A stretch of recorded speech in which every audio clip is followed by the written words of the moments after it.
Pero técnicamente nosotros en electrodinámica, bueno, trabajamos entre otras cosas con varios métodos, pero hay un método que es muy común a los problemas de la electrodinámica, es la función de Green.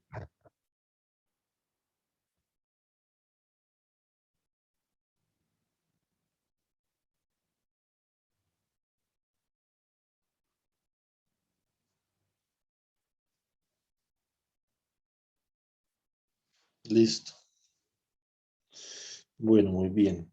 Entonces, ¿qué es una función de Green? Entonces, básicamente, si nosotros consideramos un problema de ecuaciones diferenciales,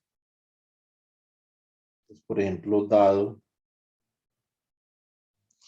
un problema de ecuaciones diferenciales, por ejemplo, como x derivada enésima de x más a n menos 1 por derivada n menos 1 de x más a 1 por x punto más a 0 por x igual a f de t. Entonces nosotros queremos hallar una solución particular para esta ecuación diferencial.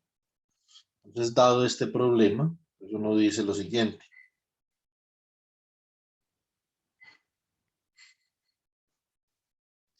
Existe una función g de t tal que x de t se puede escribir como la integral entre un tiempo inicial t0 y un tiempo final de g de t menos tau por f de tau por d tau.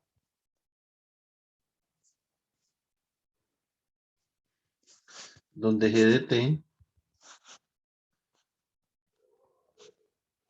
se conoce como la función de Green.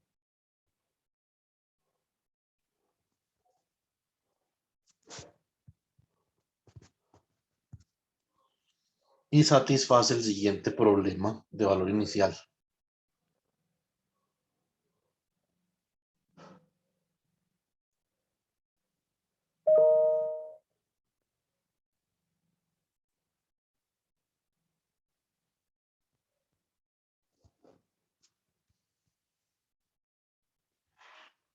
Bueno, bien, entonces el problema de valor inicial sería satisface enésima derivada de g más an menos 1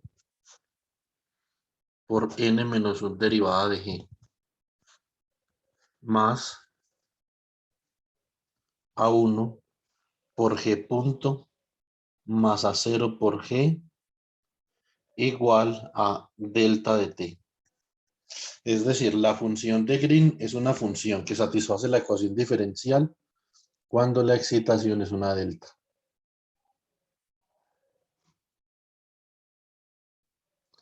Entonces, eso es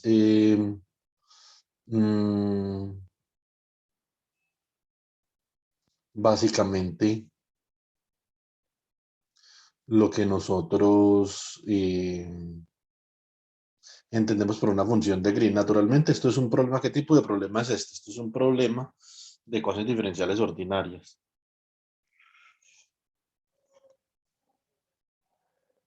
Un segundo, chicos.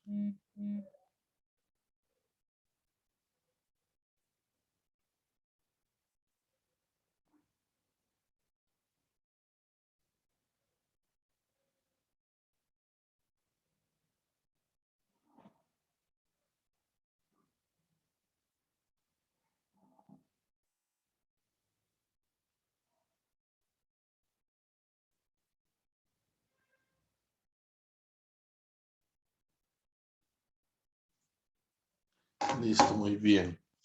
Por acá está Pinzón.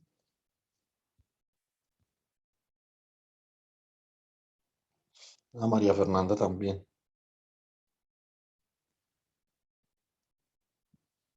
Listo. Entonces,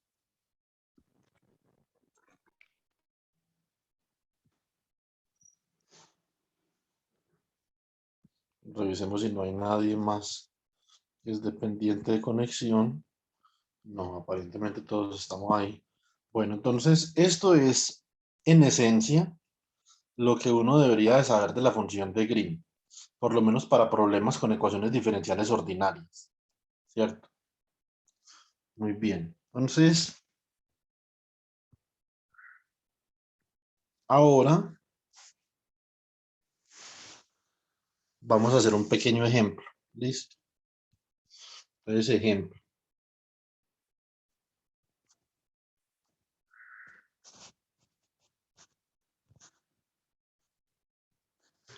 Oscilador armónico amortiguado.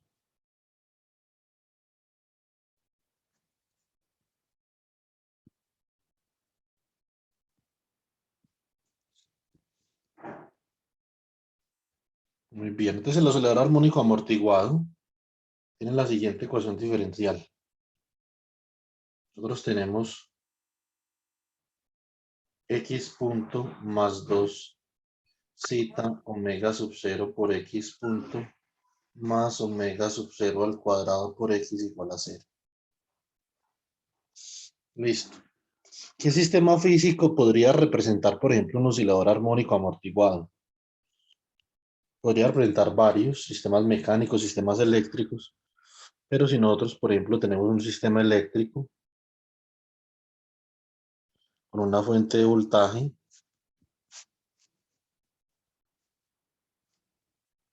una resistencia, una capacitancia, una inductancia.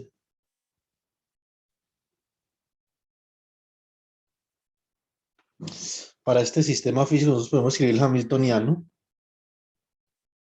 El hamiltoniano, este sistema físico, básicamente va a ser igual a quién.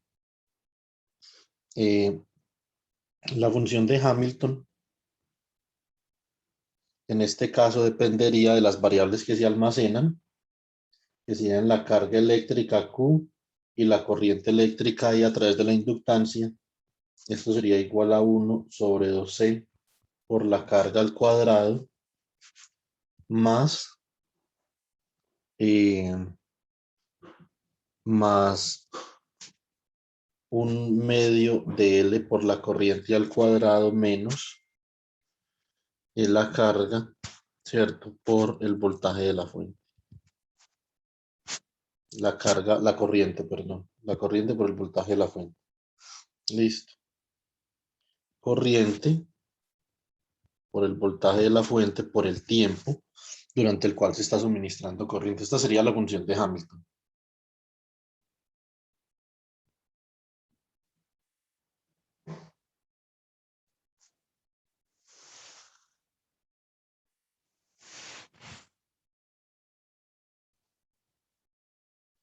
Entonces recordemos, formulación lagrangiana.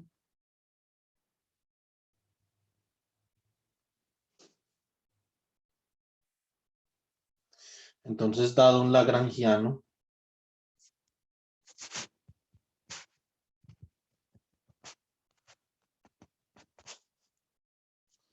L igual a L, por ejemplo, de Q y Q punto, coma T, ¿cierto? Entonces,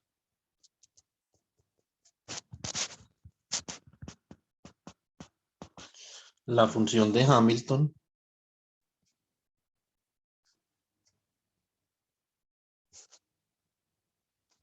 viene dada por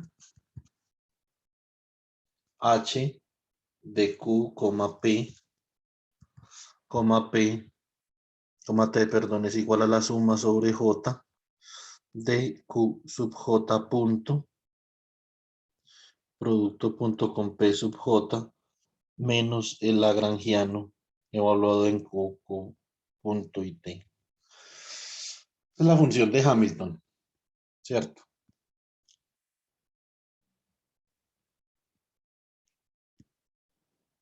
Muy bien. Entonces, de acá no podría, con la transformación de Legendre, entonces esto es la transformación de Legendre, lo que yo escribí acá.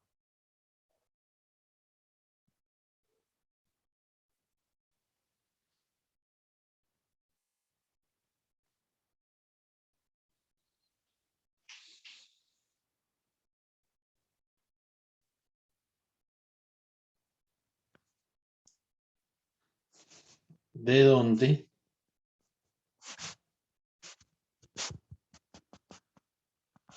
se pueden obtener las ecuaciones de Hamilton, ¿cierto?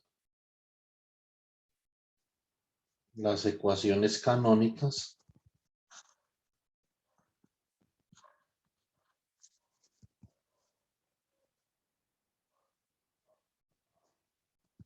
de Hamilton, ¿cierto? Entonces, las ecuaciones de Hamilton serían la dinámica para la posición de una partícula sería igual a la derivada de la función de Hamilton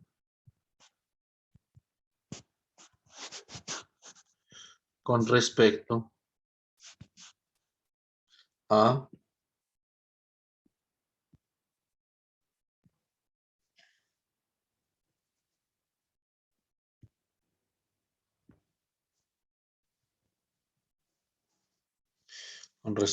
P sub j, ¿cierto? Y la dinámica de P sub j, o sea, P sub j punto es igual a menos derivada de Hamilton evaluado en Q, P con respecto a Q sub j, ¿cierto?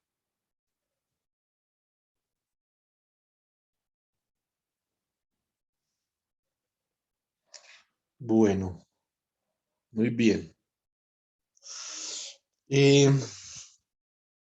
De acá, entonces cuando nosotros estamos viendo mecánica clásica 2, entonces surge que el hamiltoniano, pues como consecuencia,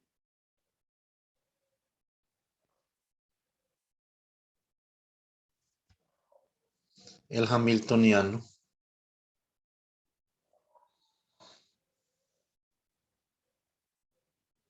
queda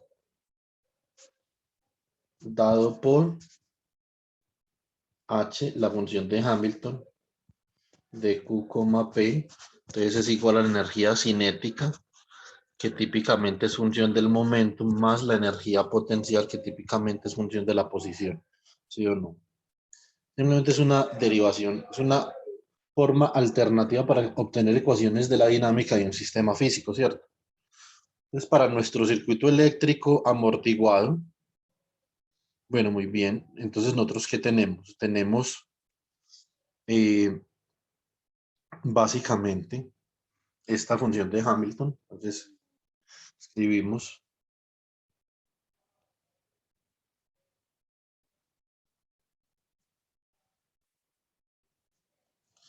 para el circuito eléctrico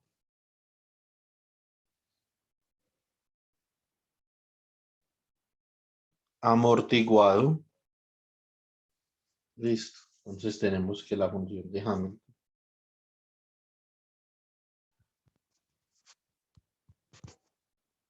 es igual a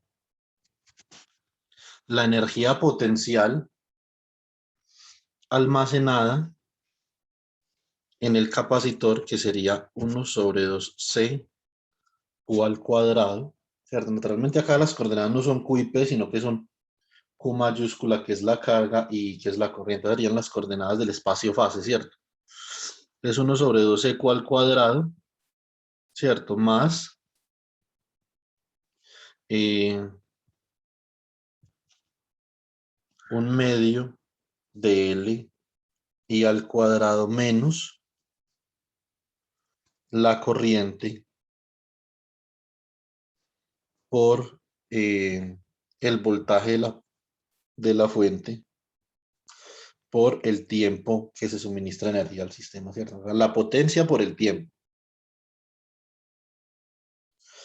Muy bien, cuando no hay disipación, acá hay disipación porque tenemos una resistencia, eso significa que la energía que está suministrando B se está disipando. Pero supongamos que no hubiera disipación. En ausencia de disipación,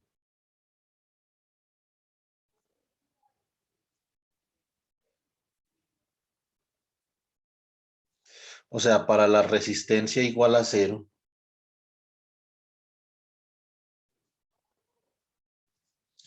¿cierto? Entonces, tenemos que la derivada del hamiltoniano, que depende de Q y de I y del tiempo, es igual a cero. O sea, esto es una constante de movimiento. Esto implica que cuando no hay disipación, la energía se conserva. Energía es una cantidad conservada.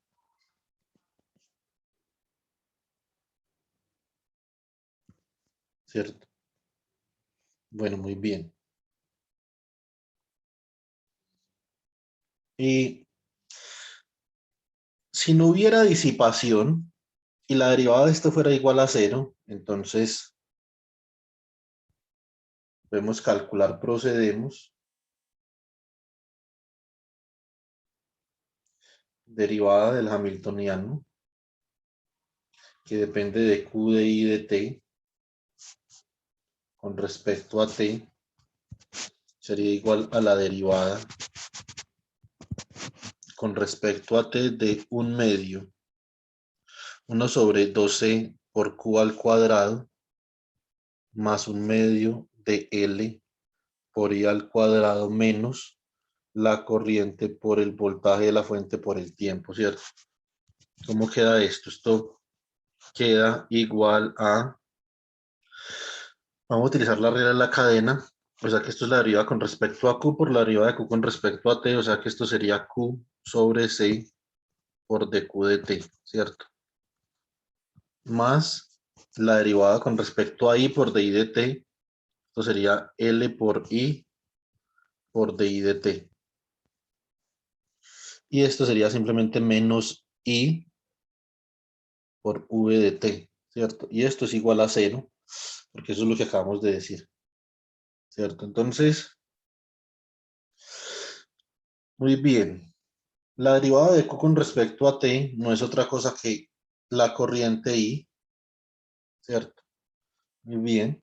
Entonces, de acá, ¿esto cómo queda? Esto queda Q sobre C por la corriente, más L por I, por la derivada de I con respecto a T, menos I por V de T. Factorizo la corriente I, entonces esto es factor de Q sobre C más L de I de T menos V de T, ¿cierto? Y esto es igual a 0. Naturalmente la corriente no va a ser igual a 0 siempre. Entonces eso implica que lo que hay adentro del paréntesis ha de ser igual a 0. ¿Cierto?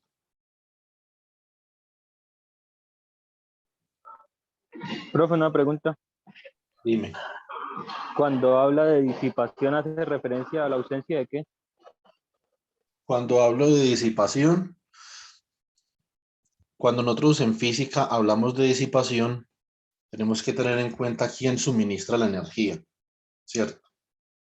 Así como en mecánica clásica, usted tenía una fuente de energía y cuando la simetría de inversión temporal se preserva o el sistema es simétrico ante la inversión del tiempo, entonces la derivada del hamiltoniano es cero, es decir, la energía es una constante de movimiento en el sistema. Pero cuando usted introduce un elemento, por ejemplo, como una resistencia, que disipa la energía que usted está suministrando, en este caso, por una fuente de voltaje, puede ser cualquier tipo de energía, entonces básicamente que las variables dinámicas del sistema comienzan a decaer con el tiempo. Eso usted me dijo que había visto Clásica 2, ¿cierto? Eso lo vio en Clásica 2, ¿sí o no? Para serle sincero, ya vi mecánica clásica 2, pero eso no lo alcanzamos a ver. Ok, bueno, ahorita hablamos más de disipación entonces, listo.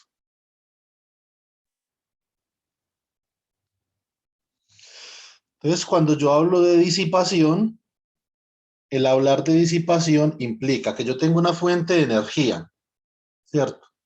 Yo tengo una fuente de energía y esa fuente de energía permite que el capacitor se cargue y que la inductancia se cargue. La carga del capacitor sinusoidalmente y la carga de la inductancia sinusoidalmente, ¿cierto?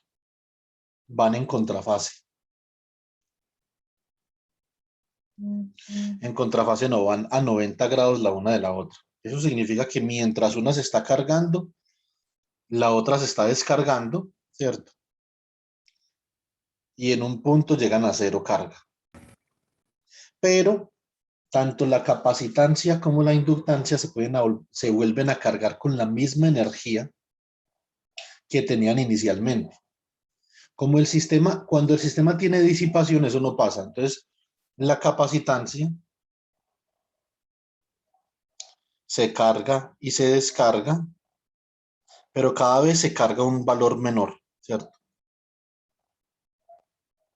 Hasta que toda la energía que permite que la capacitancia se cargue se disipa del sistema, se va, no vuelve, ¿cierto? ¿Sí me explico, Jefferson?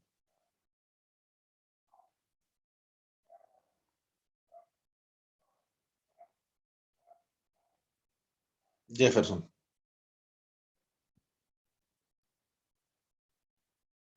Sí, sí, señor. Sí, estoy entendiendo.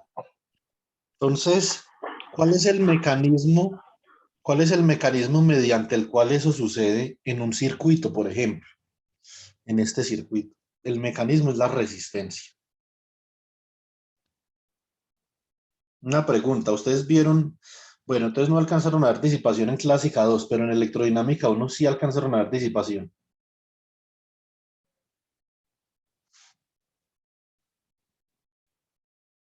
El modelo de la velocidad de deriva, el modelo de Drude para la resistencia. No, profe. Está bien. Bueno, entonces, el mecanismo mediante el cual se disipa energía en un circuito es la resistencia. Entonces, esto es un mecanismo de disipación.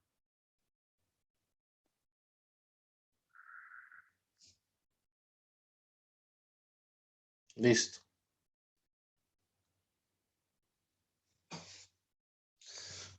Entonces,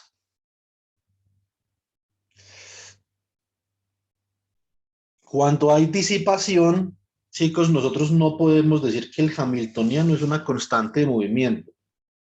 Eso es lo que uno debe de aprender en mecánica clásica, donde le enseñan el hamiltoniano. En presencia de fuentes disipativas o en presencia de interacciones disipativas, el hamiltoniano no es una constante de movimiento. Por lo tanto, cuando no hay disipación, nosotros sí podemos decir que la derivada del hamiltoniano es cero. ¿Sí o no? Y en ausencia de disipación, por lo tanto, esta función de energía, esta función de Hamilton que yo tengo acá, daría como resultado la siguiente ecuación de movimiento. Si esto es cero, entonces esto implica que L por la derivada de I con respecto al tiempo más la carga sobre la capacitancia sería igual al voltaje.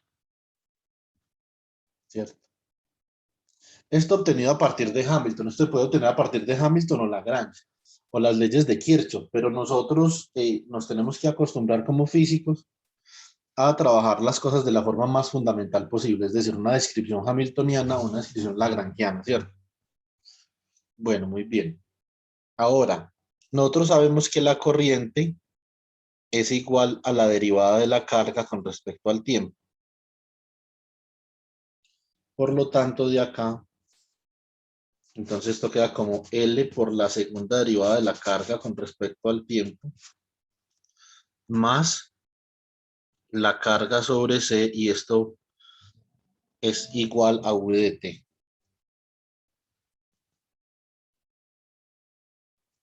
Listo. Muy bien.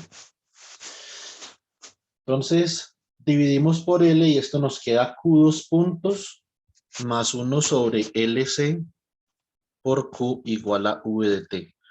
Eso implica que en ausencia de disipación, este circuito que yo tengo acá dibujado se comporta como un oscilador armónico simple, ¿cierto? Son oscilaciones de amplitud constante. O sea, la amplitud de las oscilaciones no decrece con el tiempo, porque la energía total que tiene ese sistema se conserva, simplemente se está transformando entre energía almacenada en la capacitancia y energía almacenada en la inductancia. Una transformación de energía, no disipación. Entonces hay que distinguir entre esos dos términos. ¿Listo? Bueno, muy bien. Entonces esto queda como un oscilador armónico. Recuerden la ecuación del oscilador armónico, que es y dos puntos, por ejemplo, más omega sub 0 al cuadrado por y igual a f de t. Listo. Por lo tanto, entonces la carga, nosotros decimos que 1 sobre LC entonces es la frecuencia natural de oscilación del circuito al cuadrado. O sea que omega es igual a 1 sobre la raíz de LC. Así Q de t ha de ser igual en ausencia, estaba hablando de Q de t en ausencia de voltaje. Ya para voltaje, entonces naturalmente uno tiene que utilizar otra cosa. Entonces esta sería la solución a la homogénea. Mejor dicho, escribamos eso para que ustedes no vayan a confundir cuando lean esto. La solución a la homogénea, la solución a la ecuación diferencial homogénea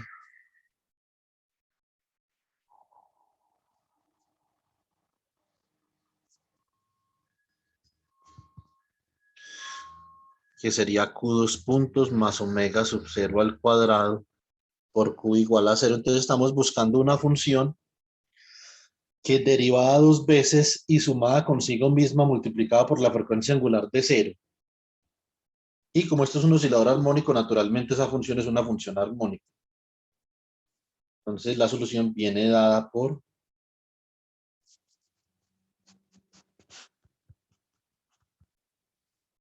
entonces Q sub h, porque es la homogénea de t, es igual a una constante por el seno de omega sub 0 t, ¿cierto? Por ejemplo. Entonces, si nosotros reemplazamos, nos queda Q sub h punto es igual a por omega sub 0 por el coseno de omega sub 0 t, ¿cierto? Y Q sub h dos puntos de t, la derivada del coseno es el menos seno, esto queda menos a omega sub 0 al cuadrado seno de omega sub 0 t, ¿cierto? Así,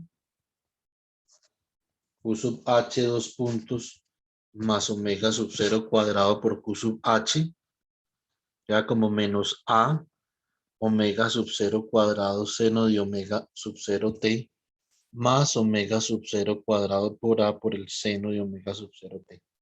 Y esto da 0, ¿cierto? Entonces esta es la solución. Entonces, por lo tanto, nosotros tenemos que la carga eléctrica en el circuito en ausencia de disipación luce como algo así.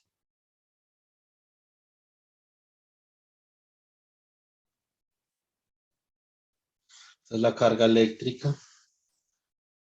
Naturalmente, esta es la solución a la homogénea, ¿cierto? Esto es el tiempo, eso es un seno.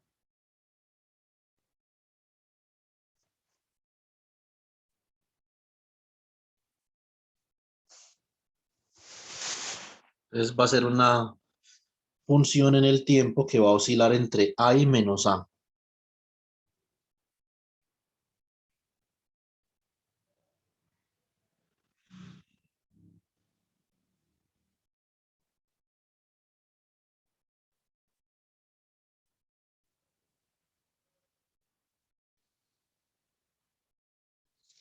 Listo.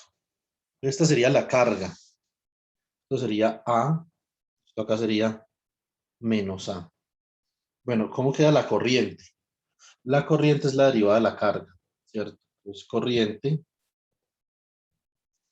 es igual a la derivada de la carga con respecto al tiempo. O sea que la corriente queda como A, ¿cierto? Por omega sub 0 por el coseno de omega sub 0 por t, ¿cierto? Bueno, muy bien. Entonces la corriente es un coseno que supongamos que omega sub 0 naturalmente va a ser mayor. Eso sería acá menos a omega sub 0 y esto acá sería a omega sub 0. Y eso es un coseno positivo. O sea que esto, cuando esto es 1, el coseno es 0. Y cuando esto es 0, el coseno es menos 1, ¿cierto? Cuando esto es menos 1, el coseno es 0. Cuando esto es 0, el coseno es 1 otra vez. Cuando esto es 1, el coseno es 0. Cuando esto es 0, el coseno es menos 1, por ejemplo. Entonces acá sería otra vez 0. Acá sería 1 y acá sería 0. Entonces el coseno va a ser como algo así.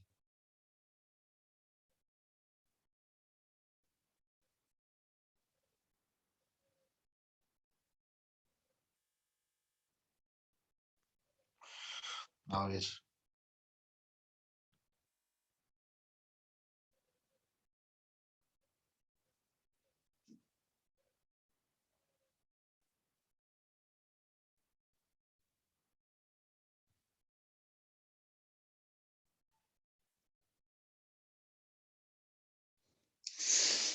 Entonces, bueno, pero ahí dibujé. Me quedó bajada la curva. Disculpen ahí. Entonces debería ir hasta acá, en cada punto, ¿cierto? Pero bueno, dejémosla así. Acá esto me permite ver, lo que pasa es que la borrada de esto debe ser tenaz, a ver si se puede borrar para que la hagamos bien.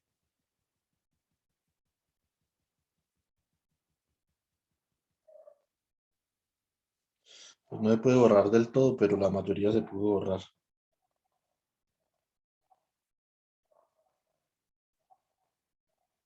Listo, entonces hagamos la curvita otra vez.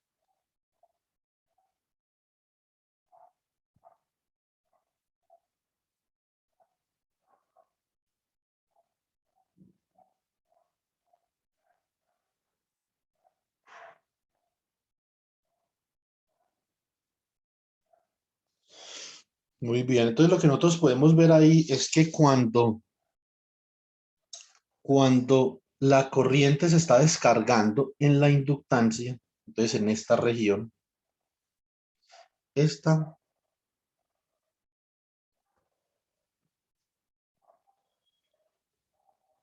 un segundo chicos, ¿cómo? Llevas casco, vaya, mucho juicio.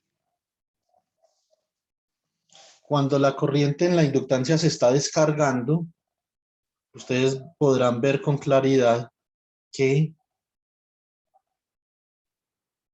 el voltaje en el capacitor, o sea, la carga, está aumentando, o sea que el capacitor se está cargando, mientras que la inductancia se está cargando, perdón, mientras que la capacitancia se está cargando, la inductancia se está descargando, ¿cierto? Cuando la carga del capacitor llega a un máximo, la corriente en la inductancia es cero. En ese momento se invierte la polaridad de la corriente y la corriente se comienza, la inductancia se comienza a cargar con corriente, pero en dirección contraria, ¿cierto? Y el capacitor entonces se comienza a descargar, comienza a perder su carga. Entonces, mientras que la inductancia se está cargando, pero con polaridad inversa, el capacitor se está descargando. Y cuando la carga del capacitor llega a cero, la corriente en la inductancia es la máxima, pero con polaridad inversa, ¿cierto? Ahí la inductancia se va a comenzar a descargar de nuevo.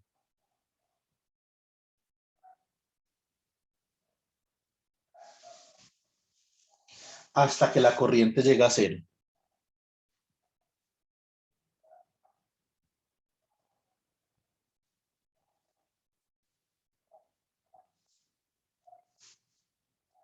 Listo.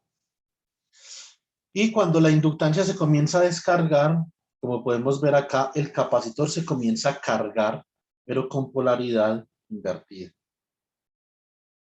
hasta que obtiene su máximo de carga, que es igual al máximo de carga de antes porque la energía no se está disipando. O sea, existe la misma energía requerida para cargar el capacitor a este valor, se mantiene durante todo el tiempo de carga y de descarga. Básicamente lo único que están haciendo ahí la capacitancia y la capacitancia y la inductancia es que están intercambiando roles de carga y descarga. Es decir, la energía de la fuente o la energía inicial en el sistema Simplemente se transforma entre energía magnética y energía eléctrica, o energía potencial eléctrica y energía potencial magnética, ¿cierto? Eso es lo que sucede acá, debido a la ausencia de disipación. Ahora para la solución particular.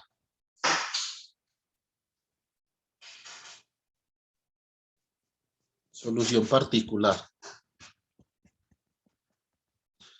Para la solución particular, entonces la carga en el circuito va a ser igual a la integral entre t sub 0 y t de una función de Green evaluada en t menos tau, ¿cierto?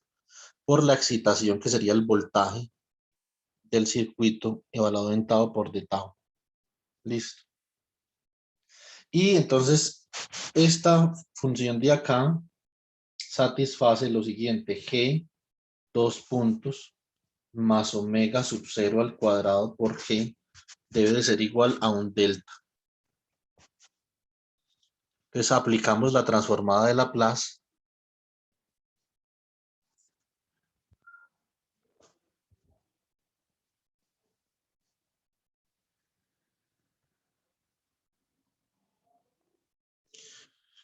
Si aplicamos la transformada de Laplace, nosotros obtenemos que entonces g de s es la transformada de Laplace de la función de Green por s al cuadrado más omega sub 0 al cuadrado por g de s es igual a 1.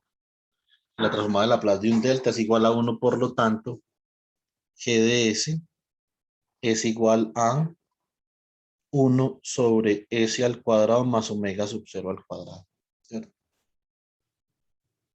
Entonces, para calcular la función de Green tenemos que calcular la transformada inversa de Laplace.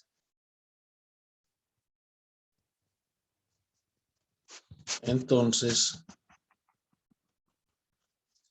evaluando la transformada inversa de Laplace,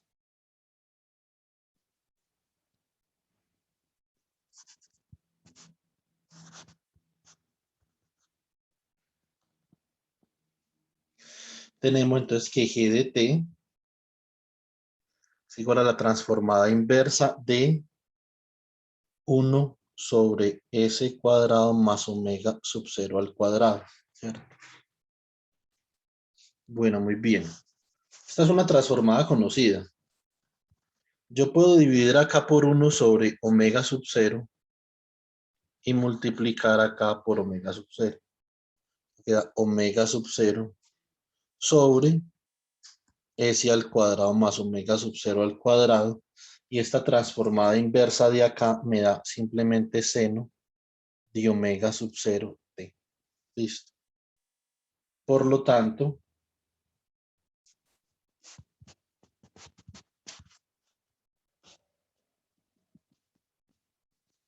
la solución particular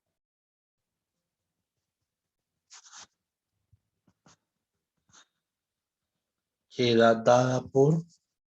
Entonces aplicamos esto a la integral de convolución, que es la integral mediante la cual podemos resolver problemas de condición inicial para excitaciones arbitrarias. Esta es la integral de convolución. Eso significa que la solución particular es la convolución entre la función de Green y la excitación, ¿cierto? Entonces, Q de t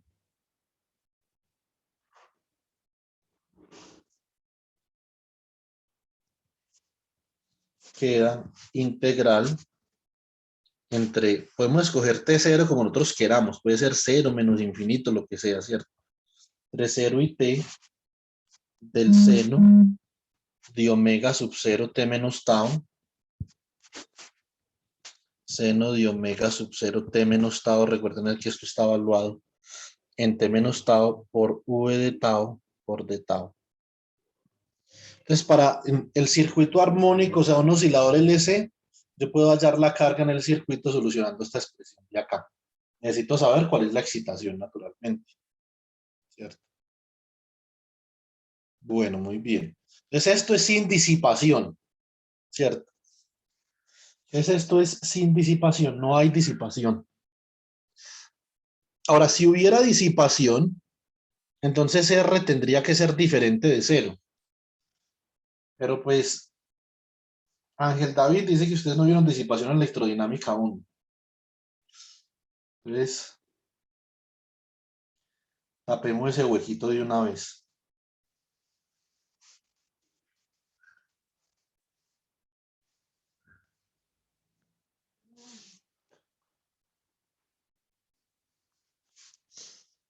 Entonces, origen de la disipación en sistemas eléctricos, ¿cierto?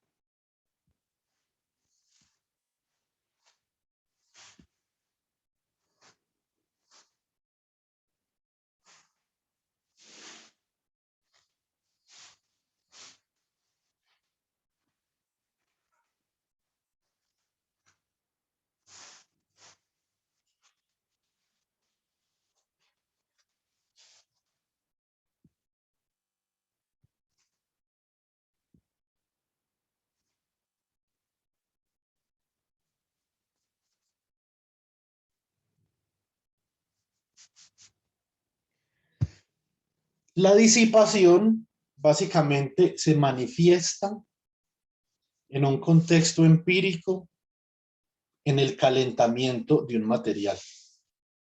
Cuando algo se está calentando, nosotros sabemos que internamente en el material hay un fenómeno disipativo, ¿cierto? Entonces, la disipación de energía es el fenómeno mediante el cual se pierde energía en forma de calor en un sistema físico. Eso es la disipación de energía, ¿cierto? Entonces, el calor es la manifestación de la disipación. Entonces, para simplicidad, hagamos una cosa.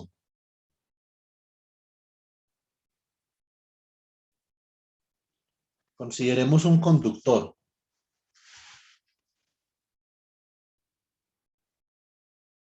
Esto es un conductor cilíndrico.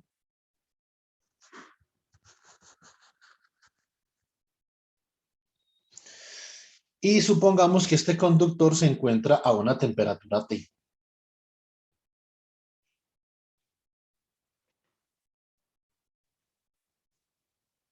¿Cierto? Eso significa que debido a esa temperatura, bueno, en clásica 2, ¿sí vieron Maxwell-Boltzmann o tampoco? La distribución de Maxwell-Boltzmann, distribución de las velocidades, etcétera. O en clásica 1.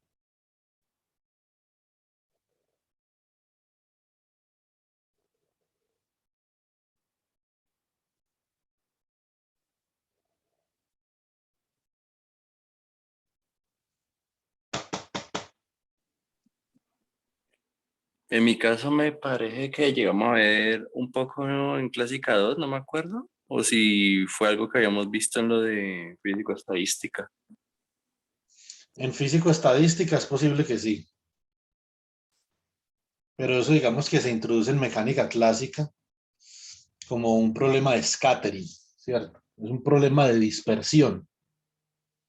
Hay una dispersión, ¿cierto? Entonces, en este problema de acá, básicamente que lo que uno tiene es que tiene unos electrones que debido a la temperatura tienen una velocidad, se llama velocidad térmica. Entonces, velocidad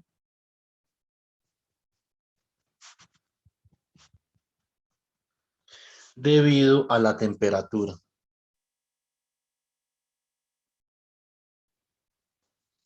La velocidad térmica.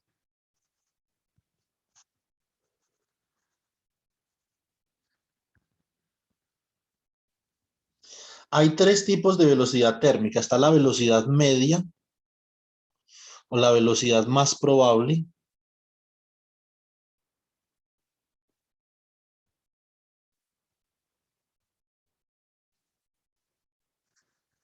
Está la velocidad media.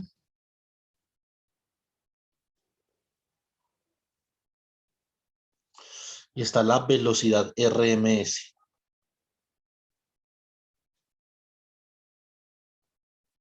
Ahorita les paso un documento para que lean sobre esto. Unas notas de clase mecánica estadística que tengo yo por ahí. Bueno, muy bien. Eso significa que en ausencia de campos eléctricos, estas partículas de acá van a tener una velocidad debido a su temperatura.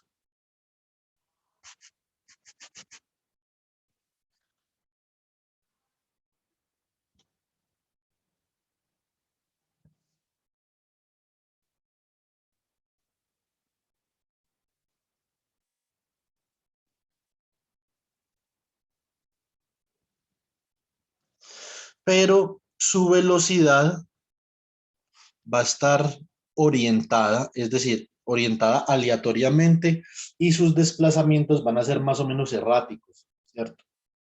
Entonces no va como para ningún lado. ¿Sí o no? Eso es como cuando uno juega a la gallina ciega, que le colocan a uno una venda en los ojos y uno comienza a moverse y a chocarse con todo el mundo y realmente no llega a ningún lado. Eso es lo que pasa con los electrones en ausencia de campos eléctricos. Su movimiento debido a la temperatura es completamente errático, colisionan con varios electrones y vuelven más o menos al mismo lugar. Eso significa que en este caso el desplazamiento promedio de los electrones es igual a cero. Puede que los electrones se estén moviendo debido a su velocidad térmica, pero en promedio no están yendo a ningún lado.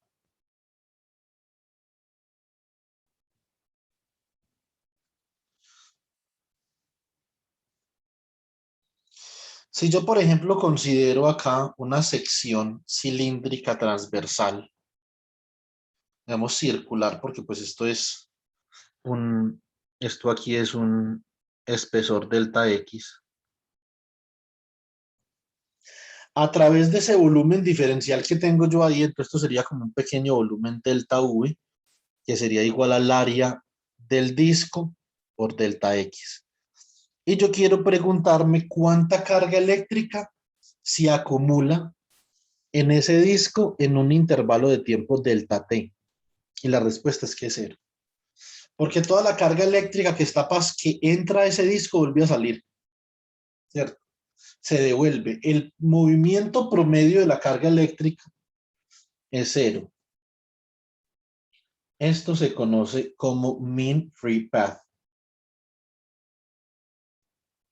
Esto es la trayectoria media libre y este tipo de movimiento en física se le conoce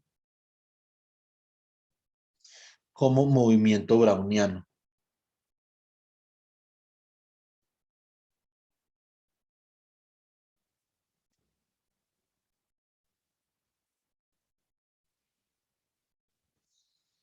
¿Cierto?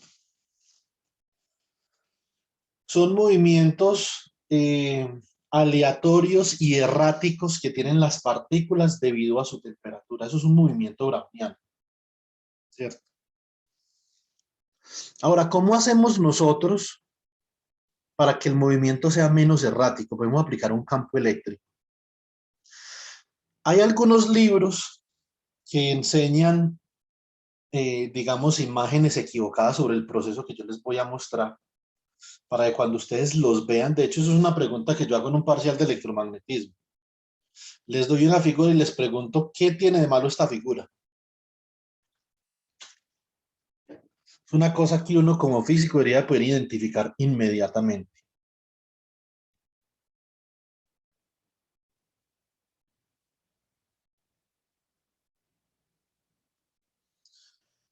Si yo, algunos libros enseñan lo siguiente.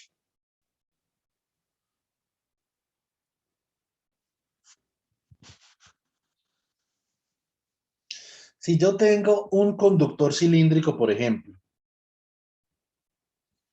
y coloco acá entre terminales una batería,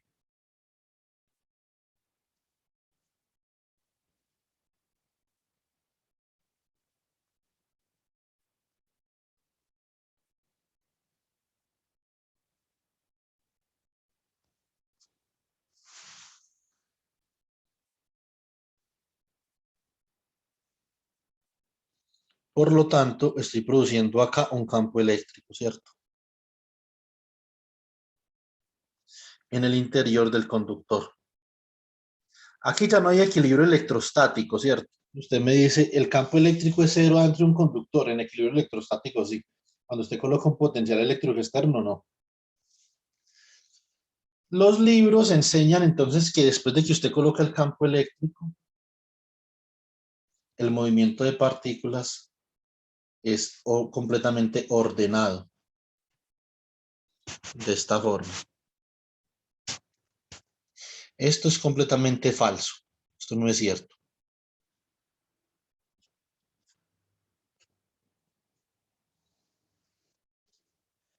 Típicamente hay veces que algunos autores de algunos libros escriben para hacer las cosas más sencillas y en vez de hacerlas más sencillas lo que terminan es que terminan confundiendo a la audiencia y terminan propagando una falsa noción sobre un fenómeno físico, como por ejemplo en mecánica cuántica, los que la han visto conmigo, lo que hace el libro de Griffiths o el libro de Thomas Griffiths, digamos, tiene cosas interesantes, pero propaga una falsa noción sobre la mecánica cuántica, tratando de hacerla ver más fácil. Cuando una vaina es difícil, así de sencillo, ¿sí o no?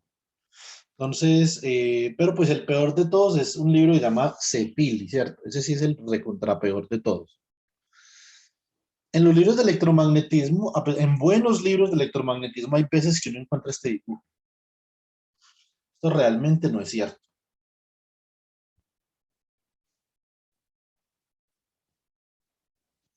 El hecho de que exista un campo eléctrico adentro de un material no implica ni siquiera a temperatura cero que los electrones se mueven de esta manera tan ordenada. ¿Cierto? Entonces, ¿qué implicaciones tiene que uno tenga un campo eléctrico producido por esa batería a una temperatura T? Que aunque el movimiento de las partículas sigue siendo errático de alguna forma, ¿cierto? Entonces hay un movimiento errático, pero ahora ese movimiento errático está orientado en una dirección particular. Sigue siendo errático, por lo tanto las partículas siguen chocando las unas con las otras. Y esos choques, esas colisiones son el mecanismo mediante el cual se origina el calentamiento en un material. Pueden haber diferentes tipos de colisiones, o sea, pueden haber colisiones de electrones con electrones, electrones con átomos, electrones con otros átomos que son impurezas o dopajes, electrones con vibraciones, electrones con espines. Hay todo tipo de mecanismos de colisión en un material que da origen al calentamiento. Esto es una pregunta que uno siempre se debe de hacer, ¿por qué una cosa se calienta más que otra, ¿cierto? Y típicamente si uno no puede responder esa pregunta es que no sabe física, es el problema. Una pregunta muy fundamental desde la perspectiva de la física. Ahora, ustedes pueden observar que en promedio las partículas sí se están moviendo. A pesar de que su movimiento es errático, ahora es menos errático debido al campo eléctrico. Antes era más errático todavía. Ahora es menos. Entonces, sigue habiendo colisión, pero ya hay un número de partículas por unidad de volumen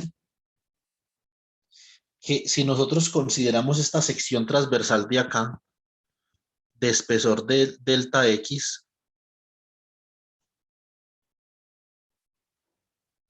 ese número de partículas sí se está desplazando en promedio, ¿cierto? O sea que ahora sí hay un desplazamiento neto de partículas, ¿sí o no? Lo que no había antes, antes no lo había, ¿cierto? Entonces ahora sí. Entonces ahora yo me puedo hacer la siguiente pregunta. ¿Qué cantidad de carga eléctrica, que eso es una cosa, cuánta carga eléctrica hay almacenada en ese volumen, ¿cierto? Entonces digamos que yo dijera, listo, entonces en ese volumen diferencial, ¿cuánta carga eléctrica circula a través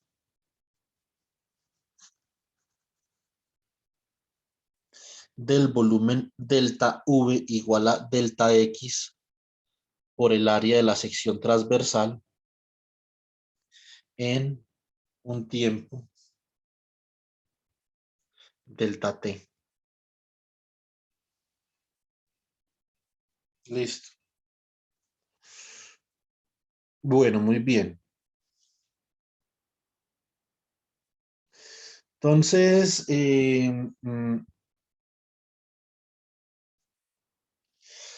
la respuesta es muy sencilla. Tenemos nosotros que saber cuál es el porcentaje de partículas, qué tantas partículas por unidad de volumen atraviesan ese disco.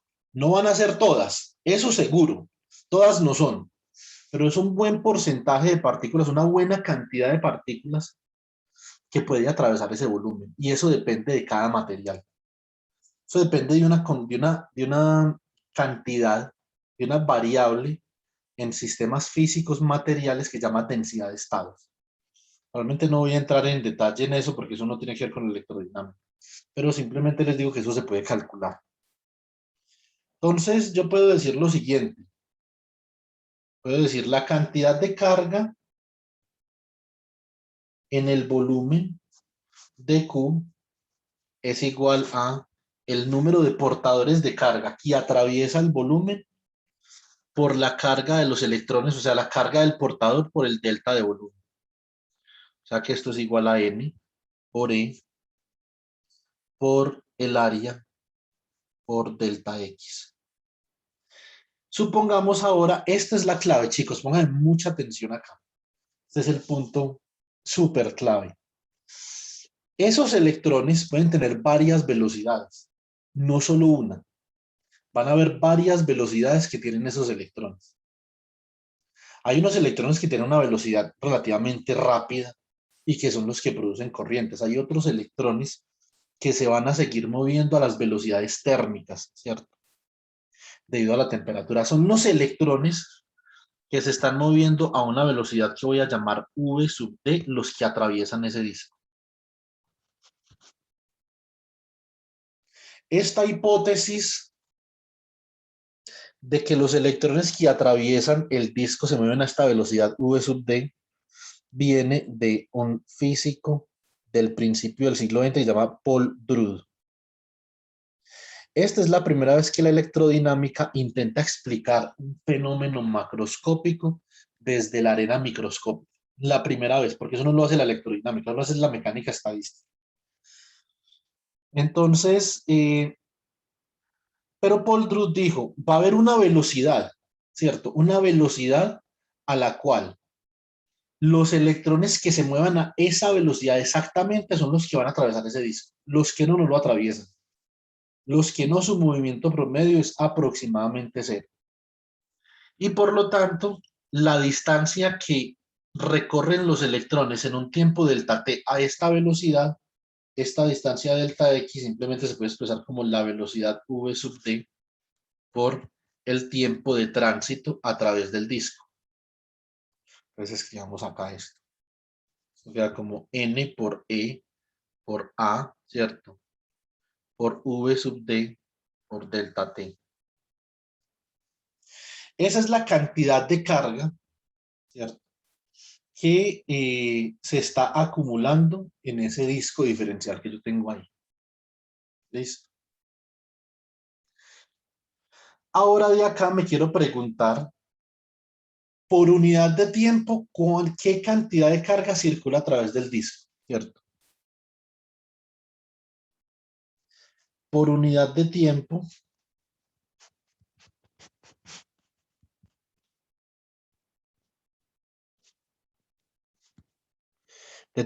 infinitesimal,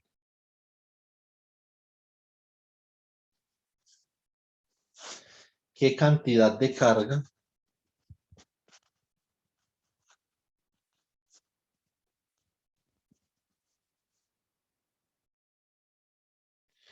atraviesa el disco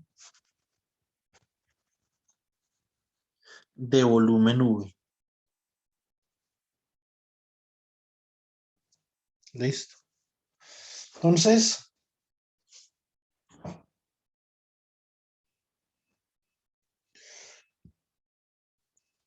acá, básicamente que nosotros tenemos que la cantidad de carga por unidad de tiempo infinitesimal, por lo que tomamos el límite cuando delta t tiende a cero.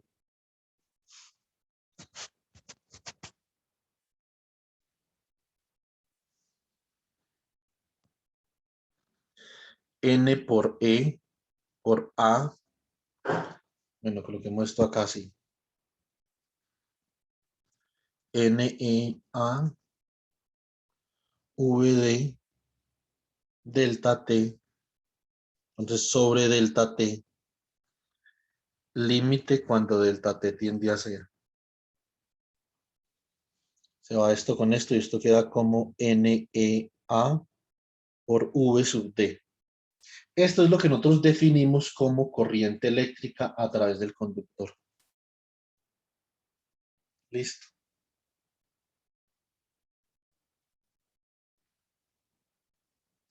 Esa es la definición de corriente eléctrica a través de un conductor.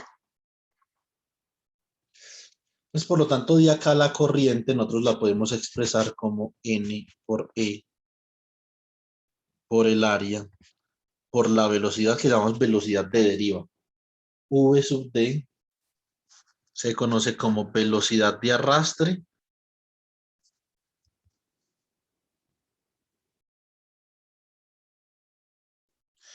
o velocidad de deriva.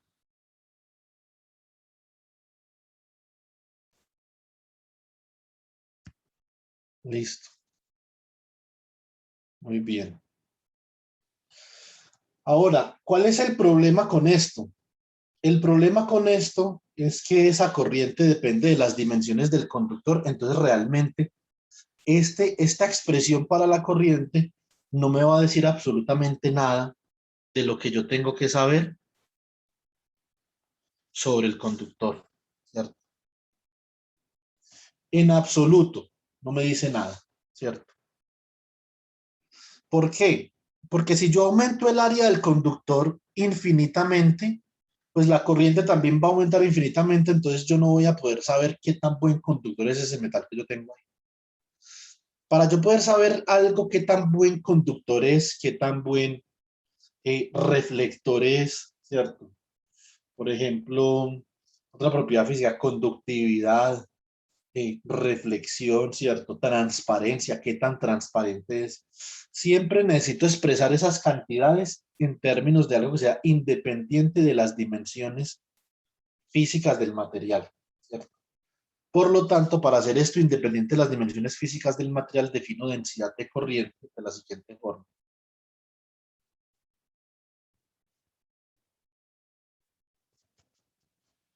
Definimos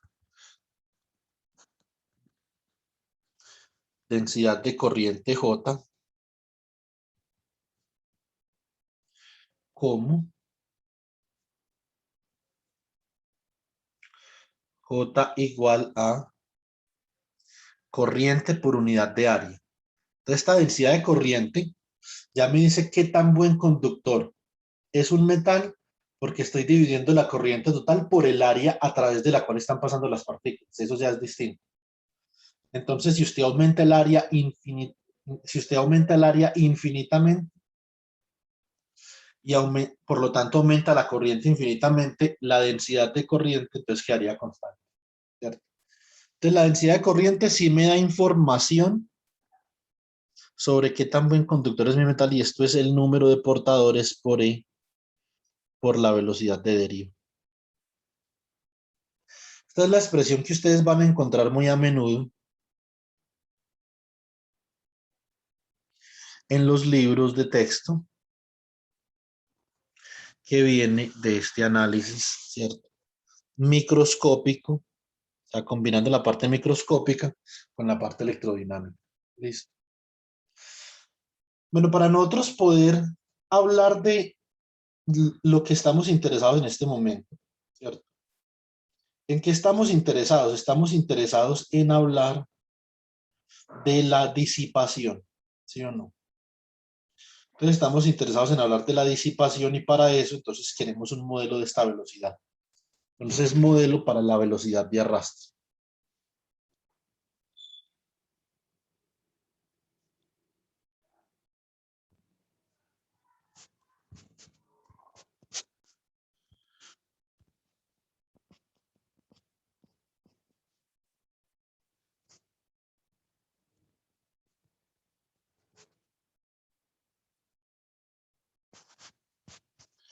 Modelo para la velocidad de arrastre V sub D. Muy bien, entonces nosotros vamos a considerar lo siguiente. Debido al campo eléctrico que yo aplico acá, entonces sobre los electrones se está aplicando una fuerza de magnitud menos E por el campo, ¿cierto? Se puede decir, como esto está en magnitud, entonces puede colocar simplemente esto acá con un valor absoluto, ¿cierto? Entonces, muy bien. Por lo tanto, si la fuerza es igual a la carga por el campo eléctrico que experimenta la carga, esto va a ser igual a la masa, ¿cierto? Esto es la masa por la aceleración. Y de acá nosotros podemos despejar la aceleración a la que se ven sometidos esos electrones. Es la carga del electrón por el campo eléctrico sobre la masa. Esta va a ser la aceleración electrónica dentro del material. ¿Listo? Muy bien. Cuando nosotros incluimos la imagen de la disipación aquí en este problema,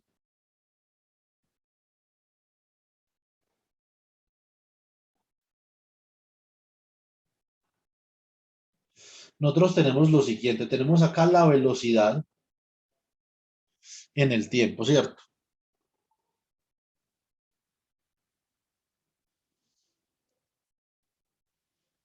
Y si los electrones se aceleran con aceleración uniforme, entonces básicamente yo puedo decir que la velocidad crece linealmente con el tiempo.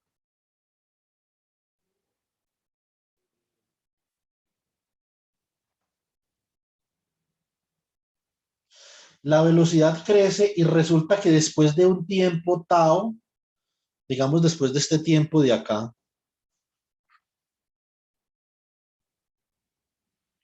tau 1,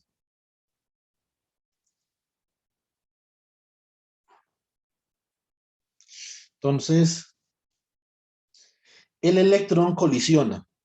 Inmediatamente el colisiona, pierde toda su energía cinética, por lo tanto pierde toda su velocidad. Recuerden que esto es un modelo, no necesariamente todos los electrones pierden toda su energía cinética. Esto es una forma de ver la conducción metálica.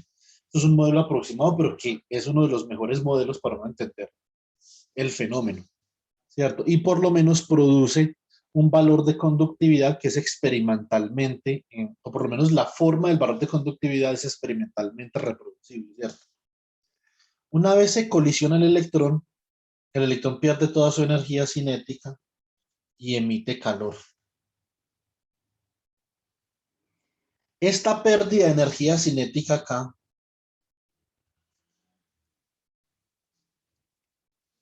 es lo que yo llamo disipación, y esa disipación se traduce en el calentamiento del material, ¿cierto?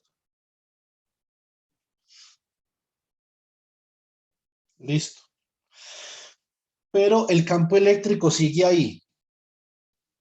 Como el campo eléctrico sigue ahí, pues entonces el electrón se va a volver a acelerar.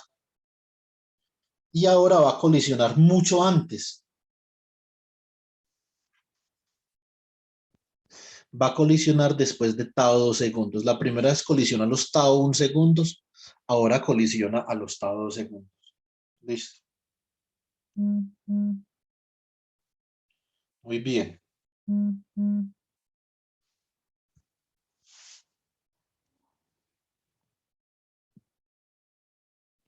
Entonces,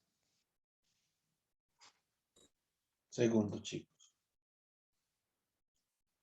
Bueno, entonces acá, cuando colisiona después de tau 2 segundos, pierde su energía cinética y vuelve a emitir calor, ¿cierto? Eso significa que la energía suministrada por el campo eléctrico se está disipando en forma de colisión, cuando hay una colisión electrónica. Esto es lo que uno siente en la plancha. Cuando usted conecta la plancha y se hace al lado de la plancha y usted comienza a sentir calor por convección, ¿cierto? ¿Qué es lo que está sucediendo? Lo que está sucediendo es que los electrones en el metal de la plancha, debido a la corriente eléctrica que pasa por la plancha, comienzan a chocar, comienzan a colisionar y comienzan a emitir calor. Es un fenómeno disipativo, ¿cierto? Es decir, la energía no se conserva, ¿cierto? Se está disipando. Listo, muy bien. Entonces, y después, como el campo eléctrico sigue ahí, entonces él va a volver a acelerar. Ahora, se demora un poco más para perder su energía cinética y colisiona después de tau 3 segundos, por ejemplo. Y vuelve a disipar energía en forma de calor.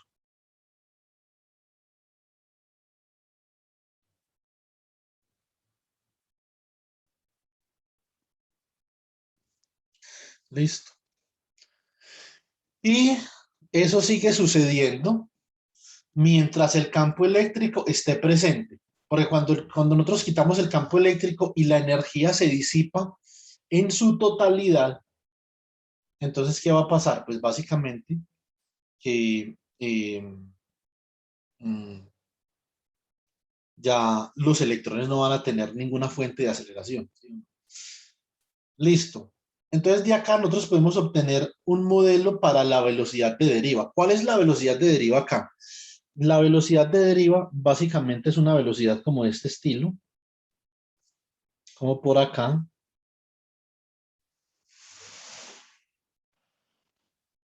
Va a ser como una velocidad promedio de este perfil de velocidad que cambia con el tiempo que tengo yo. O sea, a cualquiera de estas velocidades se puede mover el electrón.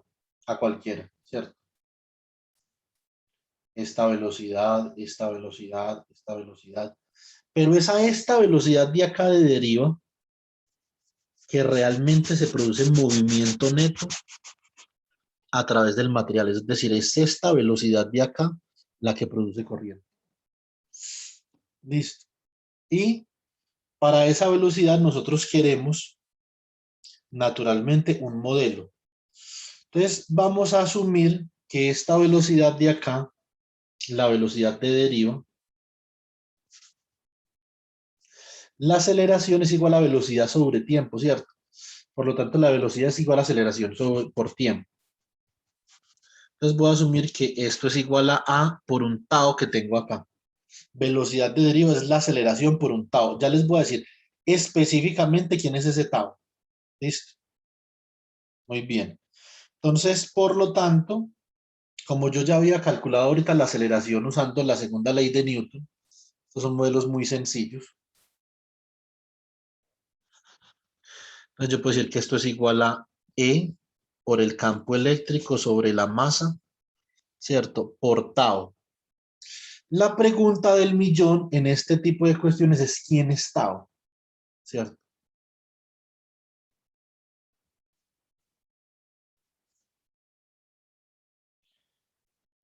¿Qué representa tau?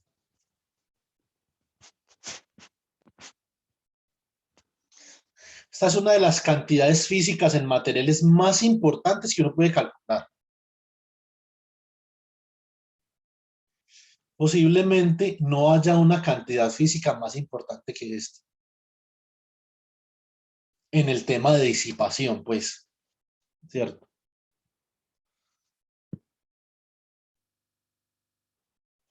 En cuanto al tema de disipación, esta es una cantidad física muy importante y de hecho, para un material nosotros podemos calcular el tiempo tau característico para el material, para el cobre, para el oro, el escanio, el titanio, el vanadio, lo que usted quiera, ¿cierto? Entonces, este tau de acá es el tiempo medio, es un promedio, esto se llama tiempo medio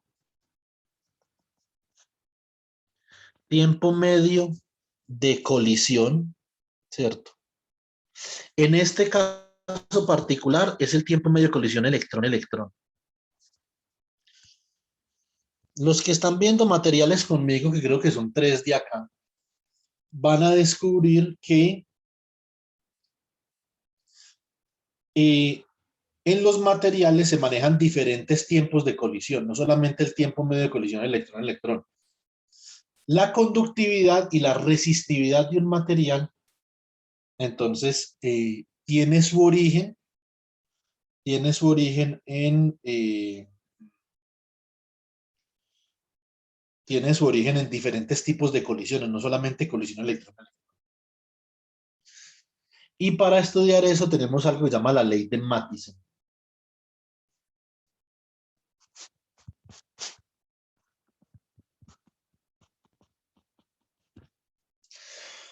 Muy bien, entonces tau es un tiempo promedio. Naturalmente, cada vez que el electrón choca, se va a demorar un tiempo diferente, porque esto es un proceso estocástico, es un proceso aleatorio. Nosotros no sabemos exactamente cuánto se demora el electrón en volver a colisionar. Eso le llamamos un proceso estocástico de llegada o también se llama nacimiento-muerte, ese proceso, ¿cierto? Porque usted puede revisar cuál es la probabilidad de que cada tau segundos nazca un niño en Colombia, por ejemplo. ¿Sí o no? Naturalmente eso depende del país. El país donde más niños nacen en el mundo o que tiene la tasa de nacimiento más alta del mundo es Bangladesh, ¿cierto? Y después India. Colombia no tiene una tasa de natalidad tan alta, ¿cierto? Entonces, y pues naturalmente depende de otras cosas también, ¿cierto? Entonces, usted podría preguntarse cuál es la probabilidad, ¿cierto? De que cada 3 horas nazca un bebé en un país. O podría preguntarse entonces cuál es la probabilidad de que cada 5 horas nazca un bebé. Entonces ahí la variable aleatoria es el tiempo. Podría también preguntarse cuál es la probabilidad de que cada 3 días caiga un aguacero.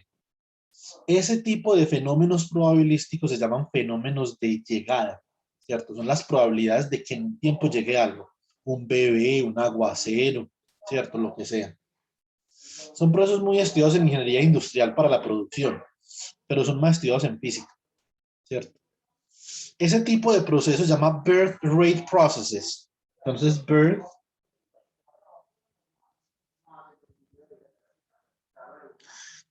birth rate processes tienen una distribución de probabilidad P de T, que es 1 sobre tau por P por E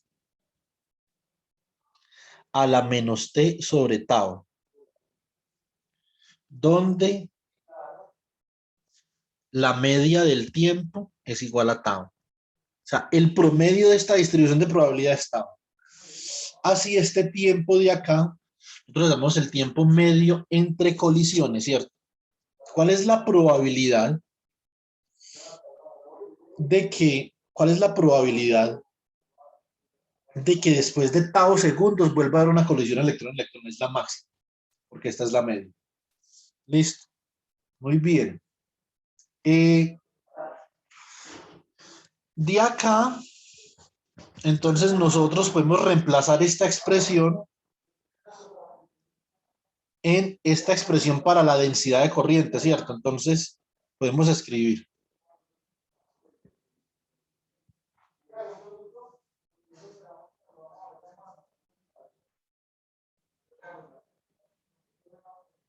así la densidad de corriente queda J igual a N por E por la velocidad de deriva. Esto es igual a N por E, que multiplica a E por el campo eléctrico sobre la masa por el tiempo medio de colisión, ¿cierto? Entonces el tiempo medio de colisión es el parámetro del sistema físico que determina la escala de temporalidad en la que se disipa la energía. Escriban eso por ahí por si les pregunto en un quiz. Esto es importante. Listo. Y por lo tanto, J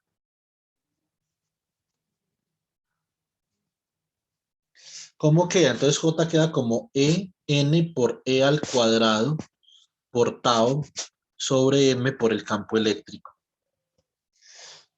Paul Drude le llamó a esto conductividad, que es la capacidad que tiene un sistema físico de transportar electrones sin que se disipe energía o con la menor disipación posible, ¿cierto? Esto sigma igual a NE al cuadrado tau sobre M, se le conoce como conductividad.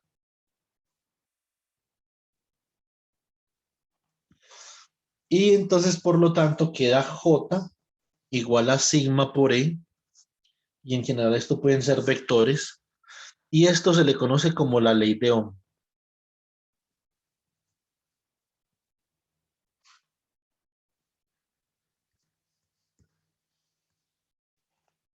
Listo.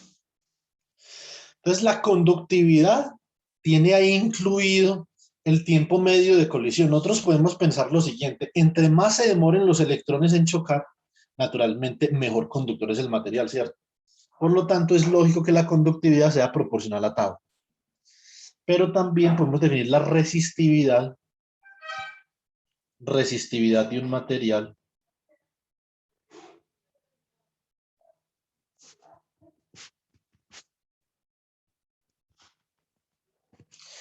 ρ como 1 sobre sigma. Por lo tanto, ρ entonces queda como la masa sobre n, e al cuadrado tau. Entre más se tarde los electrones para colisionar, entonces más pequeña la resistividad. Y la resistividad eh, la resistividad es básicamente la medida independiente. Es una medida independiente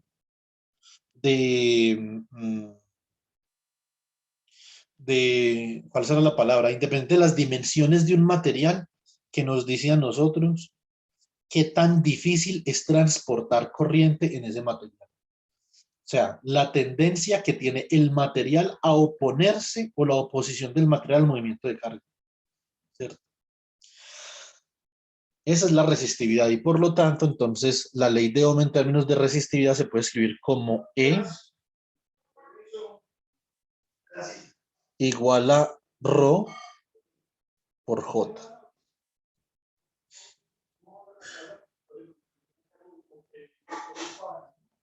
¿Cierto?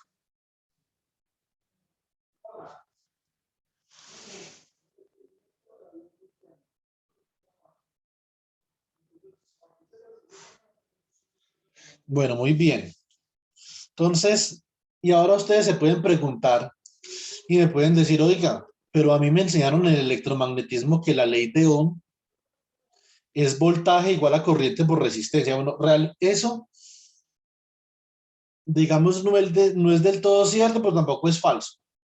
Eso se conoce como la ley macroscópica de Ohm. Es una ley de Ohm que depende de las dimensiones de un material.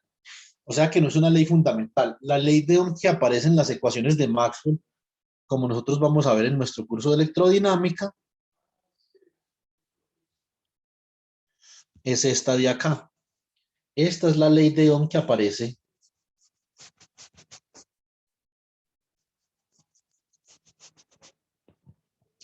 en las leyes de Maxwell. Entonces, ley de Ampère-Maxwell. Esto sí no lo tienen que saber, porque esto se ve en electrodinámica 2. Esto apenas lo vamos a ver.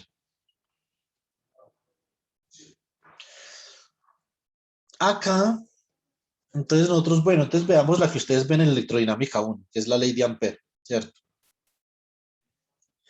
Entonces, para la ley de Ampère, nosotros tenemos que la integral sobre una trayectoria cerrada gamma de la inducción producto punto con diferencial de línea es igual a mu sub 0 por la corriente encerrada por gamma, ¿cierto? Y si aplicamos el teorema de Stokes, entonces nosotros podemos llegar a que el rotacional de la inducción magnética es igual a mu sub 0 por la densidad de corriente. Pero la densidad de corriente se puede expresar como una densidad de corriente, por ejemplo, producida por la inducción magnética más una densidad de corriente libre, es decir, simplemente electrones que andan por ahí debido a las propiedades del material más la parte de la ley de Ohm, ¿ya? Más J, ¿cierto? Ohm. Por lo tanto, esto queda como J de magnetización más J libre más sigma por el campo eléctrico. Así, el rotacional de la inducción magnética queda igual a mu sub 0, que multiplica a J de magnetización más densidad de corriente libre más mu sub 0 por sigma por el campo eléctrico. Y nosotros vamos a ver que cuando en las leyes de Maxwell se incluyen términos de la ley de Ohm, debido a que la conductividad está asociada también con disipación, ¿cierto? Está asociada con disipación.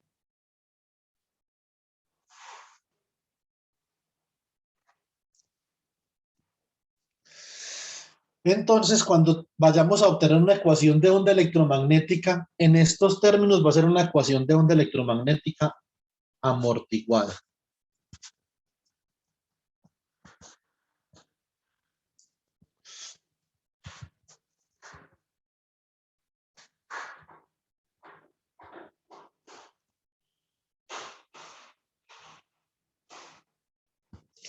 A eso hace referencia entonces el término de disipación. Hay un fenómeno de amortiguamiento de energía. Como para que terminemos la discusión sobre esto, lo deben de haber visto en la última parte de electrodinámica 1. Bueno, no en la última, pero casi en la última. Se debería de haber visto la ley de Biot-Savart y la ley circuital de Ampère. Entonces en la penúltima, ¿cierto? Antes de esa, se debe ver esto, que es muy importante porque esto es física. Esto es pura física, pues, ¿cierto? Entonces, terminemos de deducir la ley de Ohm. Entonces nosotros teníamos que el campo eléctrico era igual ¿a quién? A la resistividad por J, ¿cierto? Pero nosotros sabemos que los campos eléctricos, por lo menos en ese cilindro, son igual al voltaje aplicado sobre la longitud del cilindro, ¿cierto? Esto es igual a la resistividad que multiplica la densidad de corriente, que es la corriente sobre el área. De acá se puede obtener que el voltaje es igual a la resistividad por la longitud sobre el área por la corriente. Y en un conductor cilíndrico a este término llamamos resistencia, que como ustedes pueden ver es un término que depende de las dimensiones del material. Y así entonces nosotros obtenemos que V es igual a R por I. No es correcto llamar a esto una ley. Esto no es una ley, ¿cierto? Porque las leyes son fundamentales e independientes de las dimensiones de un sistema físico. Lo que es correcto es llamar a esto de acá, esto sí es una ley, ¿cierto? Esa es la ley de Ohm. Esta es una consecuencia de la ley de Ohm. Pero entonces digamos que para no entrar en conflicto con los ingenieros electricistas, llamémosle a esto la ley macroscópica de Ohm, listo.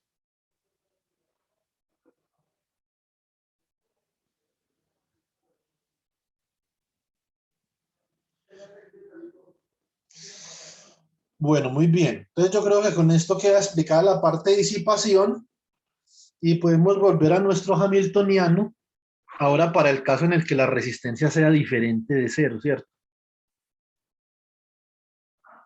Entonces acá cuando la resistencia es diferente de cero, ¿qué va a suceder? Entonces tenemos esta misma función de energía. Lo que pasa es que ya no es una constante de movimiento cuando hay disipación.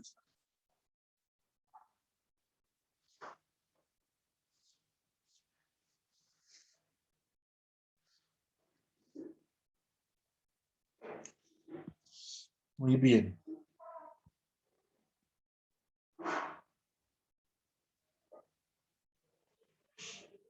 Para R diferente de cero,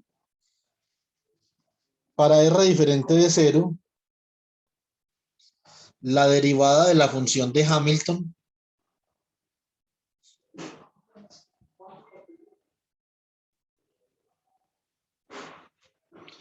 es diferente de 0. Listo. Entonces, la derivada de la función de Hamilton va a ser igual a ¿quién? Esto va a ser igual a menos la potencia disipada. Menos la potencia disipada. Esto es para el caso en el que haya disipación. Listo.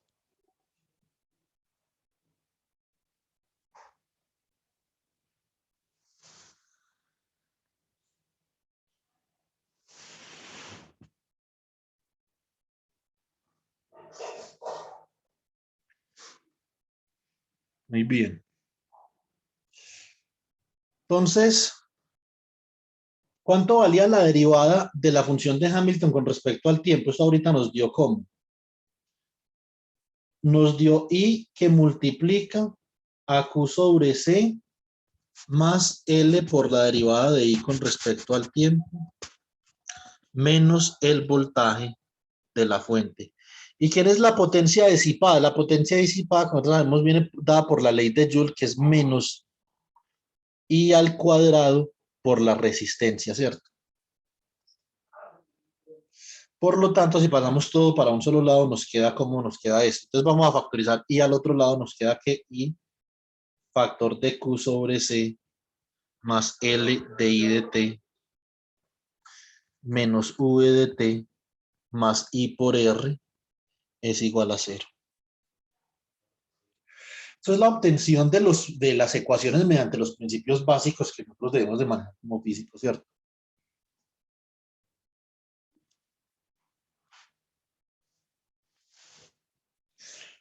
Entonces, ¿qué tenemos acá? Tenemos que esto va a ser igual a 0, por lo tanto, L de I de T más I por R más Q sobre C debe ser igual a 0. Ahora, nosotros sabemos que la derivada de I con respecto al tiempo es Q2 puntos. Y es Q punto. ¿Cierto? Por lo tanto, de acá nosotros podemos decir que esto es L por Q2 puntos más... Ups, se me olvidó el voltaje acá. Lo siento.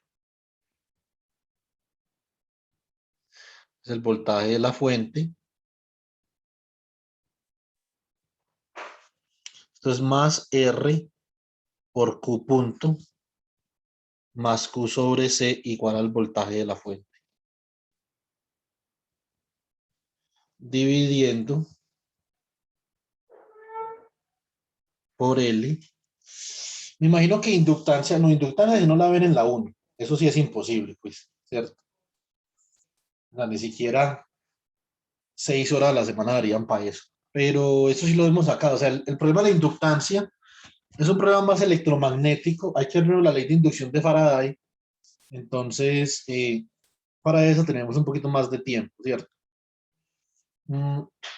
Acá, entonces, tenemos Q2 puntos más R sobre L por Q punto más Q sobre C, sobre LC, perdón, igual a 1 sobre L por V, perdón.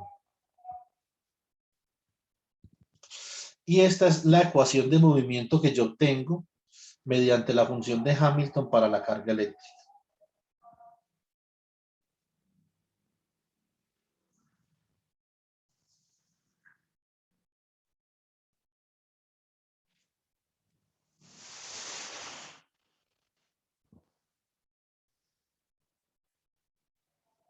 Listo. Bueno, muy bien. Si yo comparo esta ecuación con la ecuación para el oscilador amortiguado, con la que yo comencé la discusión,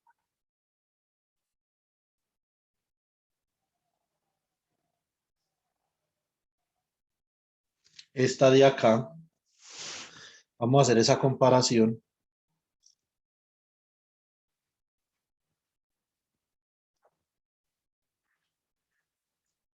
Entonces voy a comparar con esta expresión de acá.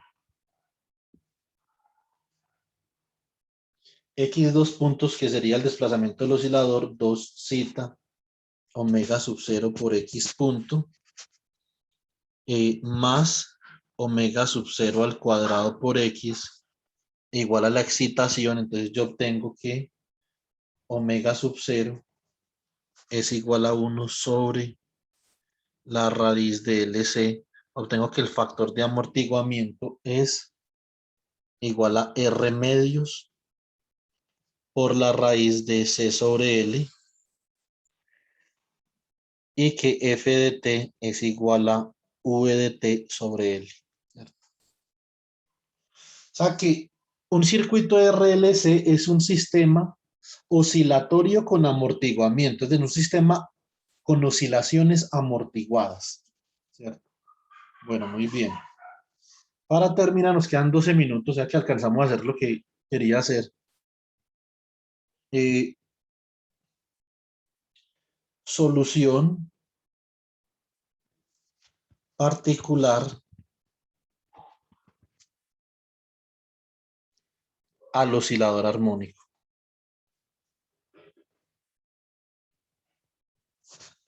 Amortiguado.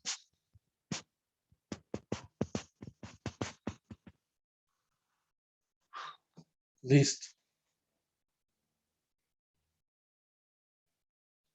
Muy bien. Entonces, ¿qué tenemos acá? Básicamente,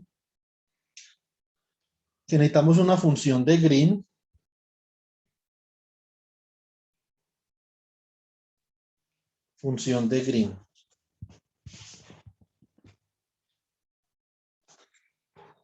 que satisfaga G dos puntos más 2 zeta omega sub 0 por G punto más omega sub 0 cuadrado por G igual a un delta de T. Usando la transformada de Laplace,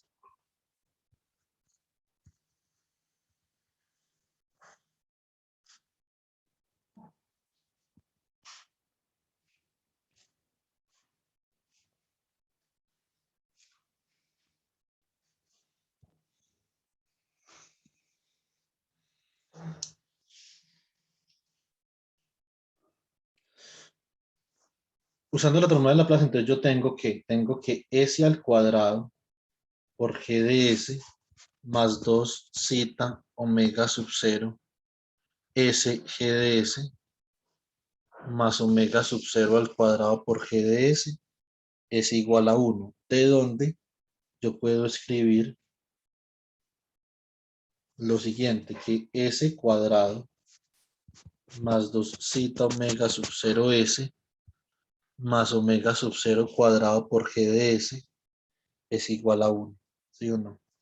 De acá obtengo que G de S es igual a 1 sobre S cuadrado más 2 zeta omega sub 0 S más omega sub 0 cuadrado. ¿Listo? Bueno, muy bien. Entonces así obtenemos la transformada inversa de Laplace.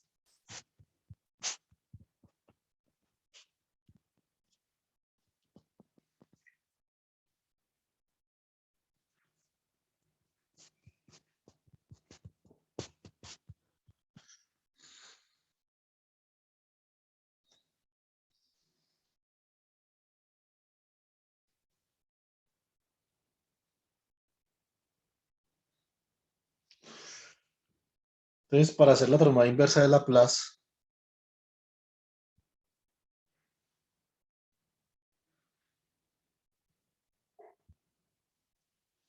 hacemos G de T es igual a la transformada inversa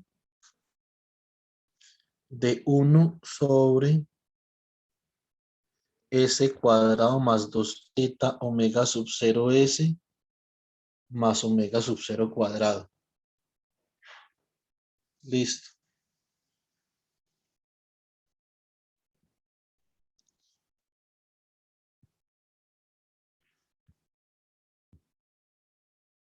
Elaboramos, hay que elaborar un poquito, elaboramos y tenemos entonces que s cuadrado más 2 zeta omega sub 0 s más omega sub 0 cuadrado es igual a s cuadrado 2 zeta omega sub 0 s. Voy a completar cuadrados, o sea que sumo zeta cuadrado omega sub 0 cuadrado menos zeta cuadrado omega sub 0 cuadrado más omega sub 0 cuadrado. Y esto me da S más zeta omega sub 0 todo al cuadrado más omega sub 0 factor de 1 menos zeta cuadrado. Así,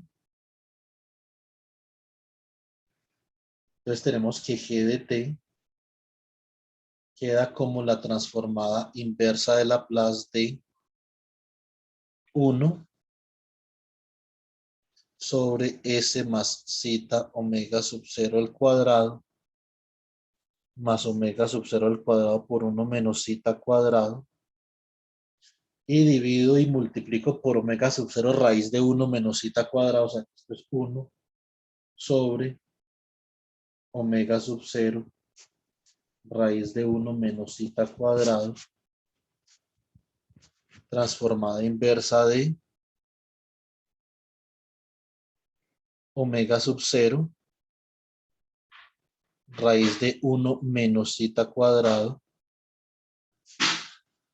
sobre S más zeta omega sub 0 cuadrado más omega sub 0 cuadrado 1 menos zeta cuadrado, ¿cierto? Y esto no es otra cosa que 1 sobre omega sub 0 raíz de 1 menos zeta cuadrado por E a la menos zeta omega sub 0 t por el seno de omega sub 0 por la raíz de 1 menos zeta cuadrado t. Listo. Entonces, esa es la función de Green para el problema con amortiguamiento, ¿cierto? Esa es la función de Green para el problema con amortiguamiento. Muy bien. Así,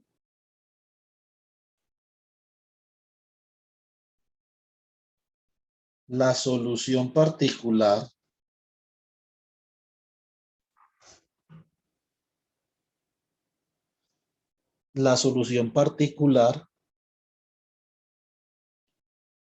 a un problema, o más bien, la solución particular al problema del oscilador armónico amortiguado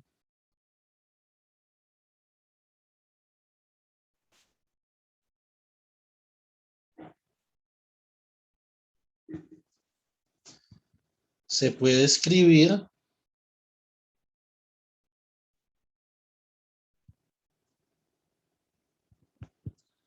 en términos de la integral de convolución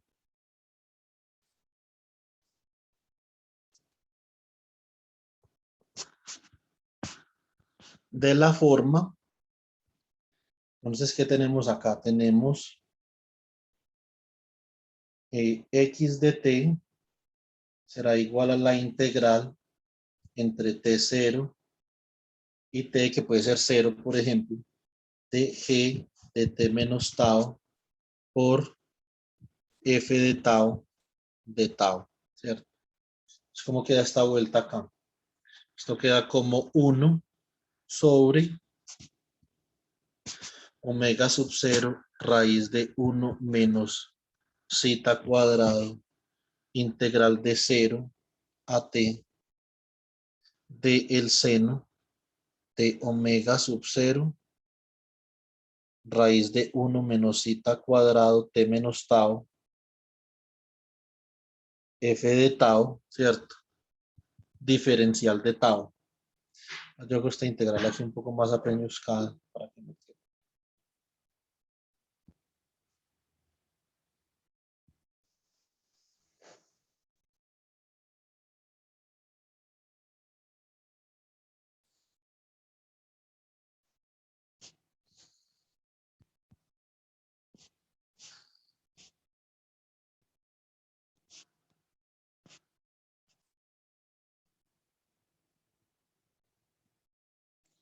Entonces así puede hallar la respuesta a un oscilador armónico amortiguado para una entrada arbitraria, ¿cierto? Si la entrada es arbitraria, entonces podemos hallar esto. Entonces, para mañana,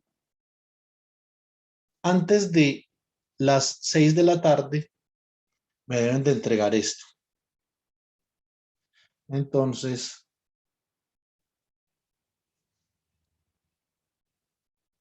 problema de asignación.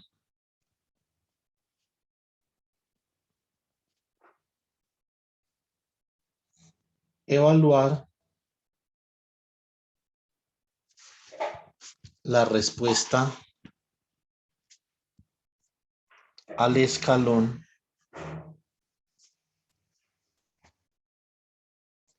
del oscilador armónico amortiguado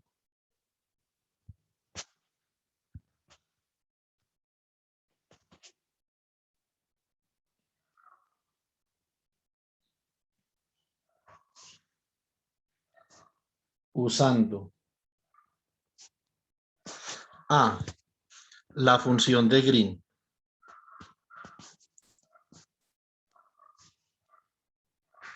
B, solución en transformada de Laplace,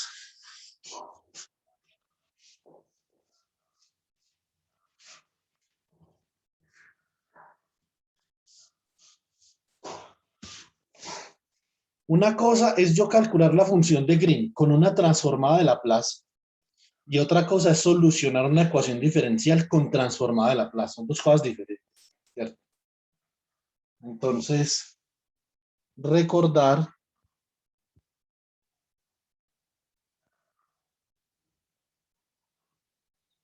función escalón. U de t es igual a 1 para t mayor que 0. 0 para t menor que 0. Bueno, mayor o igual, pues. Listo.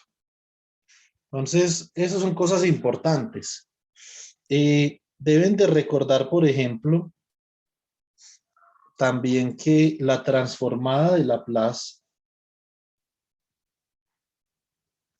de e a la i omega sub 0 t. Entonces, esto ha de ser igual a 1 sobre s, ¿cierto? Más o menos i omega sub 0 t, ¿cierto?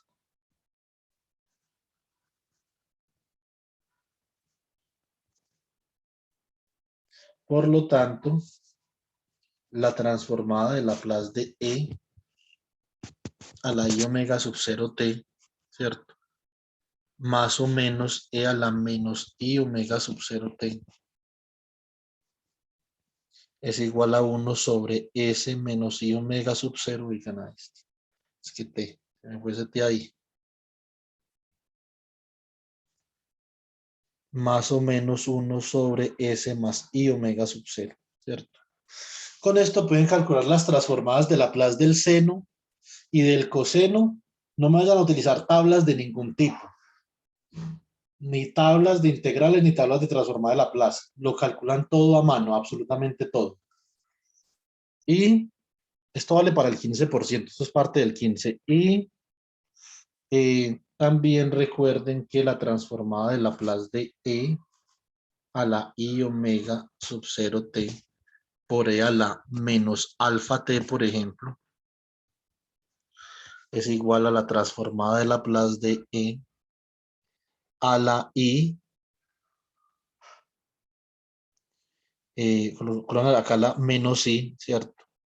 Pueden colocar omega sub 0, por ejemplo. Un segundo, no, coloquemos más bien esto así. Esto sería e a la i omega sub 0 más i alfa por t. Y esto simplemente sería igual a 1 sobre s menos omega sub 0 más i alfa.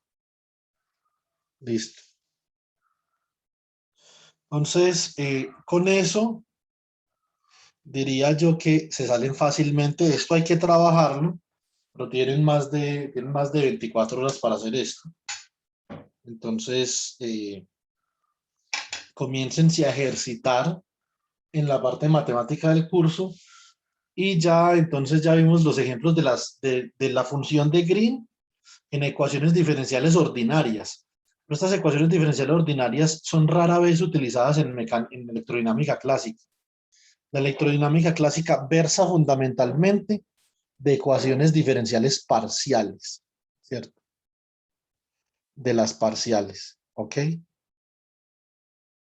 Entonces, el jueves, entonces comenzamos haciendo un ejemplo de ecuaciones en derivadas parciales con funciones de Green. Uno que tenga que ver con electrodinámica. Más específicamente vamos a hacer la ecuación de Poisson, que es algo que ustedes ya deben de haber visto en su curso de eh, electrodinámica clásica 1. Entonces nosotros lo podemos repasar, no hay problema. Para colocar en contexto las funciones de Green.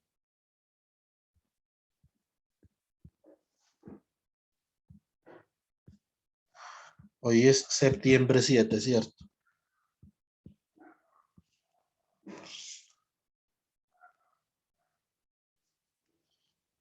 Bueno, muy bien. ¿Listo? ¿Tienen alguna pregunta antes de que nos retiremos?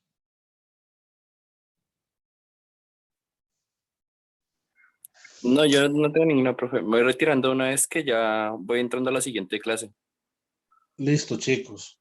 Muchas gracias. Hasta luego. ¿Puedo hacer una pregunta? Dime. ¿Podría compartir el documento? Ya mismo lo comparto. Listo, profe, gracias. Hasta luego. Chao. Gracias, profe. Hasta luego.